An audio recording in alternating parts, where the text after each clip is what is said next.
Mas Bayu. Sedang tidur? Aku tidak menjawab. Aku hanya berusaha mengatur napasku agar terdengar teratur, seolah aku benar-benar sudah terlelap. Aku mengira ia akan pergi. Kukira sudah tidur. Tiba-tiba sofa yang kutiduri sedikit bergoyang. Aku merasakan seseorang naik ke atasnya. Maafkan aku, Mas. Tapi, aku sudah tidak tahan lagi. Suara Rina berbisik di dekat telingaku. Ia perlahan memposisikan tubuhnya di atasku. Aku membuka mata. Dalam kegelapan ruang tamu, aku bisa melihat wajahnya. Matanya berkaca-kaca. Rina, aku tidak bermaksud membangunkan Mas. Aku hanya ingin berada di dekatmu. Ia duduk di atasku, menatapku dari atas.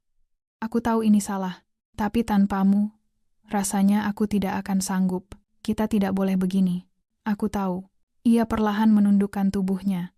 Wajah kami menjadi sangat dekat malam ini saja. Tolong peluk aku. Rina. Sungguh, kita. Mas juga menginginkannya, kan? Potongnya. Aku bisa merasakannya. Tatapan Mas. Getaran di tangan Mas. Aku tahu semuanya. Tanganku, entah diperintah oleh siapa, kini telah melingkar di pinggangnya. Aku tidak bisa berhenti lagi, Rina. Aku juga, Mas. Lengannya melingkar di leherku. Aku tidak akan menyesalinya. Tidak akan pernah. Malam itu, ia yang memulai. Dan saat itu juga, semua batas di antara kami lenyap. Namaku Budi. Usiaku tahun ini 48 tahun. Aku memiliki sebuah kantor akuntan kecil di kawasan Sudirman, Jakarta. Bukan kantor yang besar, tapi juga tidak kecil. Bersama 5 orang staf, aku menjalani hari-hariku dengan mengurus pajak perusahaan-perusahaan skala menengah. Istriku, Wulan, usianya 46 tahun. Ia bekerja sebagai manajer pemasaran di sebuah perusahaan multinasional. Wanita yang cerdas dan kompeten. Pernikahan kami sudah berjalan selama 15 tahun. 15 tahun. Angka yang terdengar singkat, tapi bagi kami, rasanya begitu panjang. Pernikahan yang dimulai dengan cinta, tapi entah sejak kapan, berubah menjadi sekadar kebiasaan. Kami tidak punya anak.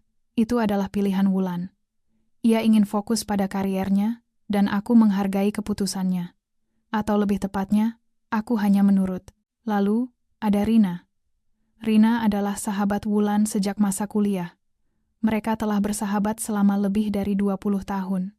Ia sesekali datang berkunjung ke rumah, tapi aku selalu menganggapnya hanya sebagai teman istriku, tidak lebih.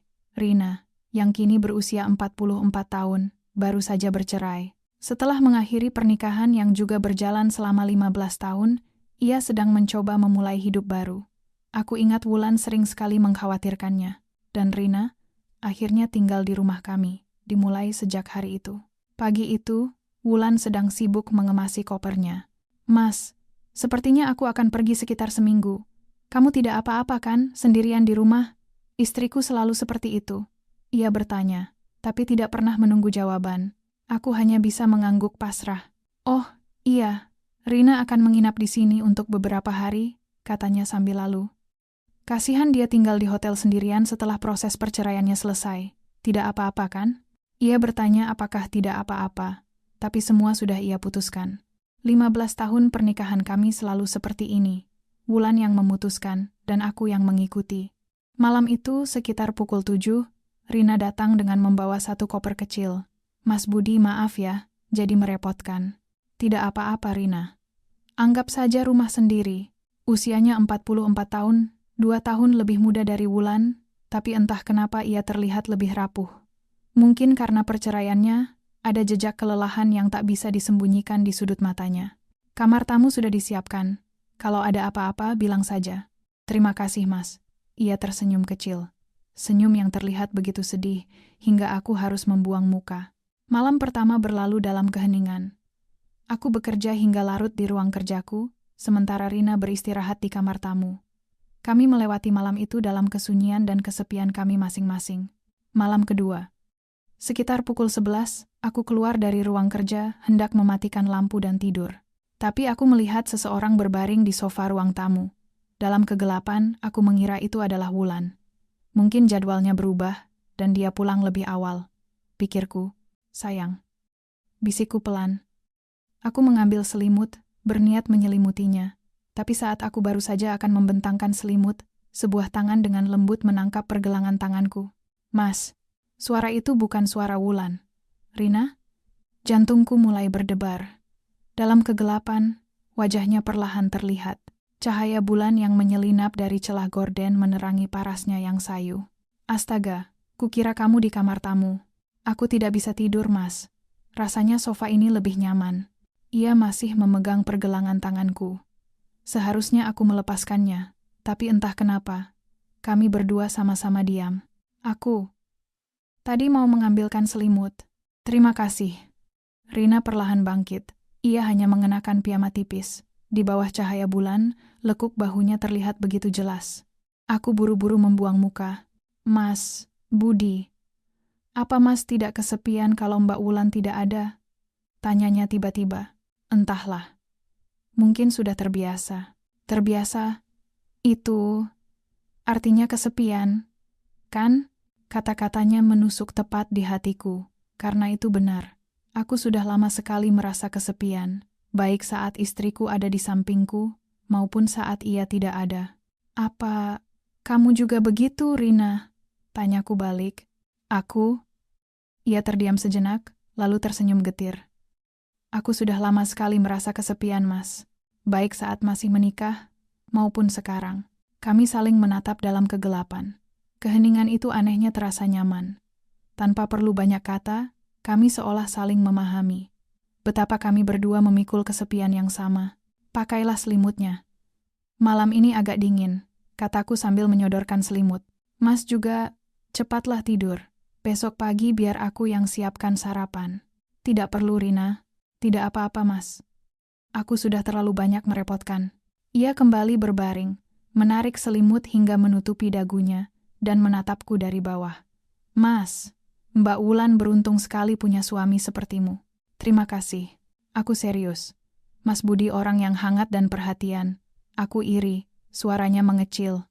Aku tidak seberuntung itu. 15 tahun hidup bersama, tapi sampai akhir aku tetap merasa kesepian. Aku tak bisa berkata apa-apa. Kesedihannya terasa begitu akrab. Selamat tidur, Rina. Iya, Mas. Aku kembali ke ruang kerjaku, tapi tak bisa tidur. Aku terus memikirkan Rina. Tatapan matanya, suaranya, bahkan aroma sampo yang samar-samar tercium darinya. Baru lewat pukul 2 dini hari, aku bisa terlelap. Keesokan paginya, aroma gurih tercium dari dapur. Mas, sudah bangun? Sarapannya sudah siap. Rina berdiri di sana, mengenakan celemek.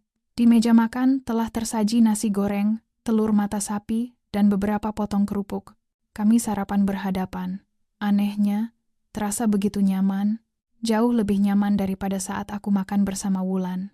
Enak sekali, syukurlah. Kalau Mas suka, besok aku buatkan lagi. Malam harinya, aku sedang bekerja di ruang kerjaku saat terdengar ketukan pelan di pintu. Mas, boleh aku masuk sebentar? Rina masuk, mengenakan daster panjang. Maaf mengganggu, Mas, tapi aku tidak bisa tidur. Boleh aku duduk di sini sebentar? Aku janji tidak akan mengganggu. Ia duduk di sofa kecil di sudut ruanganku. Aku mencoba kembali fokus pada pekerjaanku, tapi pikiranku tak bisa lepas darinya. Mas, panggilnya pelan. Sejak kapan? Hubungan Mas dengan Mbak Wulan menjadi jauh? Mungkin. Kami memang tidak pernah benar-benar dekat, jawabku lirih. Tapi kalian sudah 15 tahun bersama. Bersama dalam waktu yang lama tidak berarti dekat, kan, Rina? Ia mengangguk. Benar, aku juga begitu. 15 tahun, tapi hatiku tidak pernah benar-benar terhubung dengannya. Rasanya aku hanya seperti perabotan di rumah itu. Suaranya terdengar bergetar. Setelah bercerai, bukannya merasa lega, aku justru merasa hampa. Aku bangkit dan duduk di sampingnya. Kamu tidak apa-apa, tidak apa-apa. Hanya kadang-kadang merasa rapuh seperti ini. Ia menyeka air matanya. Aku menyodorkan sapu tangan. Terima kasih, Mas. Mas Budi baik sekali. Aku benar-benar iri pada Mbak Wulan. Wulan tidak membutuhkan kebaikanku, gumamku. Malam ini, boleh aku tidur di sofa ruang tamu lagi? Aku tidak mau sendirian. Tentu. Malam itu, saat aku keluar dari ruang kerja, aku kembali melihatnya terbaring di sofa. Seperti semalam, aku mengambil selimut. Saat hendak menyelimutinya, Ia membuka mata, dan lagi-lagi ia menangkap pergelangan tanganku. Mas, apa Mas tidak kesepian? Bisiknya. Aku. Sangat kesepian. Aku rindu kehangatan seseorang. Malam itu kami hanya berdiri di sana, berpegangan tangan dalam diam. Dan aku tahu, keheningan ini akan segera pecah. Keesokan harinya terasa aneh. Saat sarapan, kami hanya membicarakan cuaca, seolah malam tadi tak pernah terjadi. Tapi aku tahu, ada sesuatu yang telah berubah. Saat di kantor, aku tak bisa fokus. Suara Rina terus terngiang. Mas juga kesepian, kan? Sore harinya, sebuah telepon dari Wulan masuk. Mas, sepertinya pekerjaanku di sini akan bertambah. Mungkin aku baru bisa pulang 10 hari lagi. Maaf ya. Hatiku terasa semakin hampa. Malam itu, saat makan malam, aku menceritakannya pada Rina. Kalau begitu, apa aku boleh tinggal di sini lebih lama lagi? Tanyanya hati-hati. Tentu saja. Malam itu, sekitar pukul 10, terdengar lagi ketukan di pintu ruang kerjaku. Rina masuk, mengenakan daster yang sama seperti semalam. Siluet tubuhnya terlihat samar di bawah cahaya temaram dari lorong. Masih belum bisa tidur. Ia duduk di sofa, memeluk lututnya. Wajahnya terlihat sendu. Tadi mendengar suara Mbak Wulan di telepon, rasanya seperti kembali ke dunia nyata, katanya. Berada di sini, rasanya seperti mimpi. Terlalu nyaman, terlalu hangat. Ia menatapku. Mbak Wulan itu wanita yang hebat. Aku selalu merasa seperti bayangannya saja. Kamu juga wanita yang hebat, Rina. Bukan. Aku selalu bergantung pada orang lain. Aku tidak bisa melakukan apapun sendirian. Air matanya mulai menggenang. Setelah bercerai, aku takut. Sangat takut. Aku tak tahan lagi. Aku bangkit dan duduk di sampingnya. Menggenggam tangannya yang dingin dan gemetar. Semuanya akan baik-baik saja, Rina. Mas. Ia mengangkat wajahnya, menatapku dengan mata yang basah. Bagaimana pandangan Mas tentangku? Aku terdiam. Haruskah aku jujur? Menurutku, kamu wanita yang baik. Hanya itu, tanyanya lagi, lebih mendesak, kenapa kamu bertanya seperti itu? Karena semalam aku merasakannya, bisiknya. Getaran di tangan Mas, detak jantung Mas yang semakin cepat. Aku tahu aku tidak merasakan ini sendirian, aku tak bisa menyangkalnya lagi. Jarak kami semakin dekat. Mas juga kesepian, kan? Bisiknya. Mbak Wulan tidak pernah benar-benar melihat Mas. Tapi aku melihatnya. Air matanya jatuh. Aku tertarik pada Mas. Aku tahu ini gila, tapi aku tidak bisa menghentikannya. Ia membenamkan wajahnya di bahuku. Terisak. Malam ini saja. Boleh peluk aku? Aku menyerah. Aku memeluknya. Erat. Kehangatannya, isak tangisnya, semua itu meruntuhkan pertahananku. Kita sedang berjalan di jalan yang salah, Rina. Aku tahu. Tapi untuk malam ini saja. Biarkan seperti ini. Malam itu, aku tidak kembali ke kamarku. Aku tidur di sofa ruang tamu. Rina tidak berbaring di sampingku. Ia berbaring di atasku. Mas, boleh begini? Bisiknya ragu. Aku hanya bisa mengangguk. Aku hanya ingin merasakan kehadiranmu. Ia meletakkan tangannya di dadaku. Jantung Mas berdebar kencang. Tentu saja. Ia perlahan menundukkan wajahnya. Mas, boleh aku menciummu? Aku tidak menjawab. Aku menariknya mendekat, dan bibir kami bertemu. Malam itu, di sofa ruang tamu, di bawah cahaya bulan, kami menjadi satu. Bukan lagi kakak ipar dan adik ipar dari sahabat. Bukan lagi pria dan wanita yang kesepian. Kami adalah dua jiwa yang akhirnya menemukan penghiburan. Pagi harinya, aku terbangun lebih dulu. Rina masih tertidur pulas di pelukanku. Wajahnya terlihat begitu damai. Aku merasa bersalah pada Wulan. Tapi di saat yang sama, aku merasakan sebuah kebahagiaan yang telah lama hilang. Sejak malam itu, hubungan kami berubah total. Siang hari, kami adalah dua orang yang tinggal di bawah satu atap. Malam hari, kami adalah sepasang kekasih. Kami tahu ini salah, tapi kami tak bisa berhenti. Hingga suatu hari, Rina berkata ia harus pergi. Ia sudah menemukan tempat kos baru. Aku tidak bisa terus begini, Mas. Mbak Wulan akan segera pulang. Jangan pergi, pintaku. Kita tidak punya pilihan, isaknya. Malam terakhirnya di rumahku, kami bercinta dengan lebih putus asa. Ini bukan yang terakhir, kan? Tanyanya. Aku tak bisa menjawab. Setelah Rina pergi, rumah ini kembali sunyi. tapi kesunyian kali ini terasa jauh lebih menyiksa. Beberapa hari kemudian, Wulan pulang. "Rina sudah pindah?" tanyanya. Aku hanya mengangguk. Malam itu, saat berbaring di samping Wulan, ponselku bergetar. Sebuah pesan dari Rina. "Mas, aku kangen." Aku membalasnya. "Aku juga." Aku sadar, aku telah membuat sebuah pilihan. Meskipun aku berbaring di samping istriku, hatiku telah menjadi milik wanita lain. 2 minggu kemudian, di hari Sabtu, Wulan pamit akan pergi mengunjungi Rina. "Kamu mau ikut?" "Tidak, aku ada pekerjaan." Jawabku berbohong. Begitu Wulan pergi, aku langsung menelepon Rina. "Dia sudah berangkat. Aku akan ke sana sekarang." Di kamar kosnya yang kecil, kami kembali melepas rindu. "Aku tidak bisa hidup tanpamu, Mas." "Aku juga, Rina." Tiba-tiba, bel berbunyi. Rina melihat dari interkom, wajahnya pucat pasi. "Mas, itu Mbak Wulan." Aku panik dan segera bersembunyi di balkon.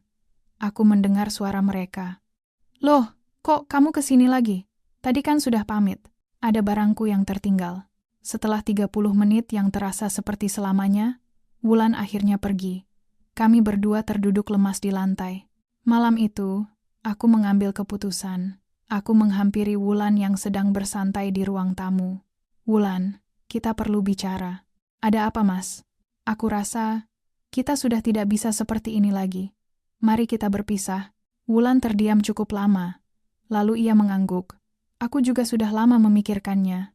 6 bulan kemudian, aku tinggal di sebuah apartemen kecil bersama Rina. Wulan telah pergi dari hidupku, begitu juga beberapa teman kami. Tapi aku tidak menyesal. Untuk pertama kalinya dalam hidupku, aku merasakan cinta yang sesungguhnya. "Lagi memikirkan apa?" tanya Rina sambil memelukku dari belakang. "Memikirkanmu." Ia tertawa. "Bohong. Sungguh. Sejak bertemu denganmu, hidupku berubah." Malam itu, saat kami bercinta, aku teringat kembali pada malam pertama kami di sofa, saat aku mengira ia sudah tidur. Tapi ternyata ia yang memulai segalanya. Aku tidak pernah tahu bahwa malam itu akan mengubah seluruh takdirku. Tapi aku bersyukur, karena terkadang kita memang harus melintasi batas terlarang untuk menemukan kebahagiaan sejati.